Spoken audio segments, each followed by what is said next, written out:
At nagbabalik ang PTV Sports, kasaysayan, nostalgia at marami pang iba. Dito lang yan sa Treasures of the Game at kasama na naman natin ngayon ang ating resident sports memorabilia collector na si Dr. Michael Rico Messina. Doc, kamusta po kayo ngayon? Magandang umaga, Ralph. Magandang umaga, Sheila. At magandang umaga sa mga teammates natin na nanonood dito sa Treasures of the Game. At syempre, Wednesday today, kaya naman ikaw ay kasama namin sa araw na to, Doc. Pero tell us what you have for today. So actually, dalawang items lang ang ipapakita ko sa ating mga teammates, no? Pero very memorable itong mga items na to.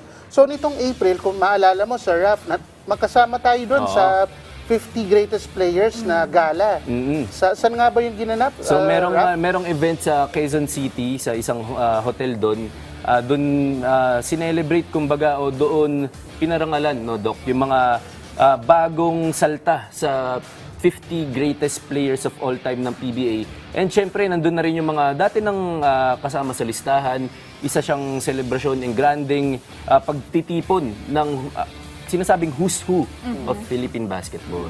So doon, Ma'am Sheila, very grateful ako sa PBA at kay Commissioner Willie Marshall kasi nabigyan niya ako ng opportunity na maging witness doon sa landmark event na yun. Definitely, syempre, 50 greatest of all time, masasabi natin, yung mga nakasama PBA players sa listahan. Yes. Diba? Sino-sino ba? Ilan dito, Doc, ang mga nakasama nyo in that event? So, Siguro, Doc, i-refresh na lang natin muna yung mga bagong na salta na inabutan natin dun sa event na dun. okay, so sino nga ba yun? Sa Nelson Asaytono, Danny Siegel, tapos yung mga Alaska Legends natin, si Bong Hawkins, tsaka si Jeffrey Carriazo, and then yung mga pioneers natin din, no? Si Abe King, tapos si Arnie Tuadles, tapos yung kasama sa ating protected list ng ATC, Yoyoy Villamin, tsaka si Manny Victorino. And last but not the least, yung ating dalawang MVPs. So si 8-time MVP, Junmar Pardo, siya ang ating Ginebra MVP, si Scottie Thompson. So yun yung 10 na bumubuo sa 10 na dinagdag sa 50 greatest players list. Ang talas ng memorya ni Doc, no, Kaya partner? At the top of his head, naalala niya kung sino yung 10 players na yun. Pero, ayun nga, ang dala ni Doc dito, isang poster. Pero hindi lang siya ordinaryong poster. Yes. Doc, ano ang kwento ng poster na dala mo ngayon Yan. para sa ating teammates? So itong poster na to ay isang custom poster na ginawa namin ng kaibigan ko si Sir Mark ng PH Sports Bureau. natin. So itataas ko lang para sa Ano ating po? mga Ano teammates. Yan.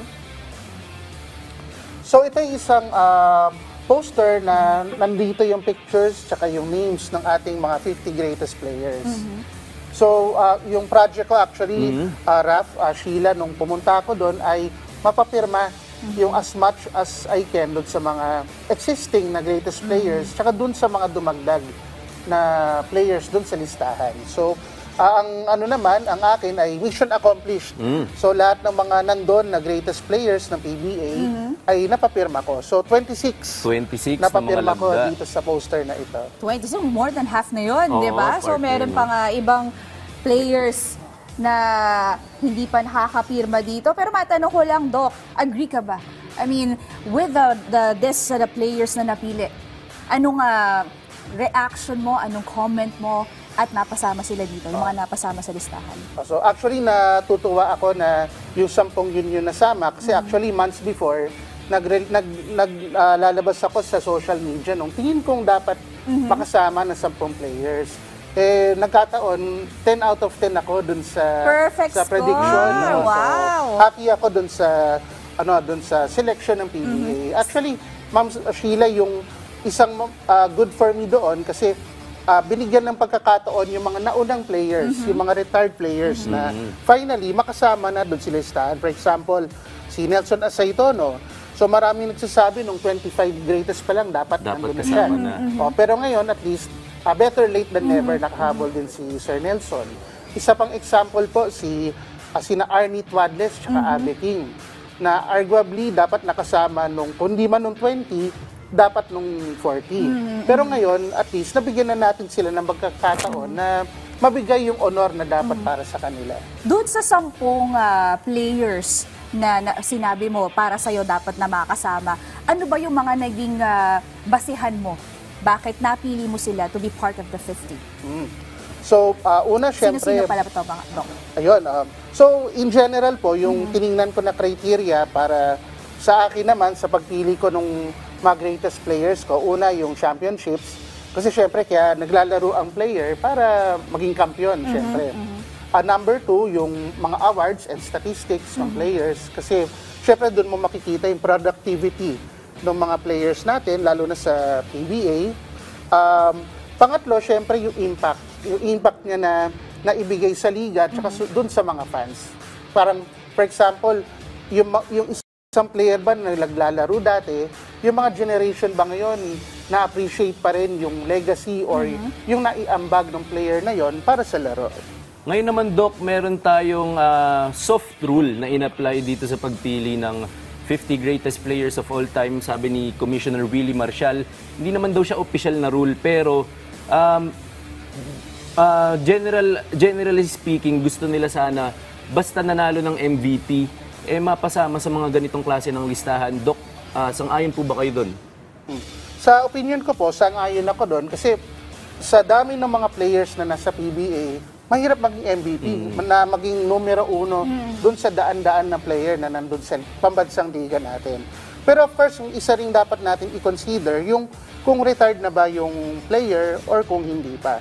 So kung halimbawa merong retired na player na kompleto na yung kanyang body of work, so siguro mas magandang konsiderahin muna yun. Kasi wala nang maidadagdag sa career niya pero yung naglalaro pa or marami pang taon na pwedeng ilaro, pwede pang mas gumanda yung kanyang legacy. So yun isang tingok kailangan i-consider din ng PBA. Pero syempre, Doc, may mga anomaly sa ganyang tulad ni Junmar Fajardo. Yes. Na although aktibo pa siya, yung body of work niya, kahit ngayon pa lang, hindi mo na matatawaran, pwedeng-pwede na talaga siya mapasama among the greats. Tama, di ba, Doc? Tama. So, syempre, meron tayong mga exceptions to the rule, syempre. So, of course, isa doon si Junmar Fajardo. Ngayon pa lang, 8-time MVP. Kahit matapos yung career Kahit matapos yung career niya, ngayon pa lang, for sure, kasama siya dapat doon sa top 50 list natin. Bukod sa 50 na players na to, Doc, may mga ibang personalities o individuals pa na sinasabi nila na dapat mabigyan din ng parangal. Anong reaction mo dito? Whether it's a coach or it's a player, so dapat nais nila na ma-recognize din yung na-contribute. Una sa mga players, Ma'am Sheila, sobrang dami kasi nung magagaling na player na naglaro sa PBA. So mahirap talagang maikahon lahat na lahat ng dapat maisali, i-condense mo sa 50 slots lang. Kaya maganda sana na in the future, madadagdagan yung listahan na ito. Tapos pangalawa, yung sinabi mo rin, no, yung coaches. So siguro maganda rin magkaroon tayo ng mga list ng greatest coaches no sa kasaysayan ng PBA. Totoo kasi dito puro players lang. Although some of them are present coaches na. Yes. Pero in this list, walang coach na recognize o napasama sa listahan na to. Dito ko nagugustuhan, Doc tsaka partner, yung suggestion ni Alan kay Dick, sabi niya, baka panahon na raw para buhayin itong PBA Hall of Fame naman. Para hindi lang limitado sa players, hindi limitado yung bilang, pwede rin mag-extend sa coaches, and pwede mag-extend sa teams. So, sa isang batch, pwedeng maramihan agad. So, palagay ko, partner, sa ganung paraan, pwedeng pumasok yung sinasabi mong mas marami pa sanang mabigyan ng parangal. Tama. Nung huli kasing nagkaroon ng Hall of Fame induction ng PBA, I think mga 2000s pa So maybe it's about time na siguro i-consider nga ng PBA na buhayin yon at yung mga kailangan mabigyan pa ng parangal ay mabigay yung dapat para sa kanila. O syempre, I mean, sa tinagal-tagal ng ating PBA, di ba, ang dami pumasok, nakilala, at hanggang ngayon, nagbibigay pa rin at meron pa ring impact sa lahat ng Pinoy basketball fans. At hindi ba, sino bang hindi gusto nga ma-recognize? Di ba, kung ano man yung naging performance nila o naiambag nila sa mundo ng basketball. Di ba? Pero sa puntong ito, Doc, abangan natin kung kailan mo makukumpleto yan. Yes! Pero sa ngayon, kung meron ka raw mensahe o gustong i-promote, baka ngayon na yung pagkakataon mo para gawin ito, Doc.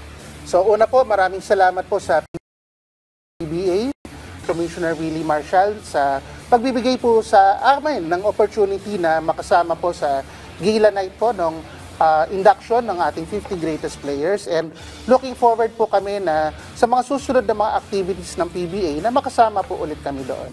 Ayan. Maraming salamat again for joining us, Doc Rico Messina, at syempre sa susunod ulit. Salamat! Yan.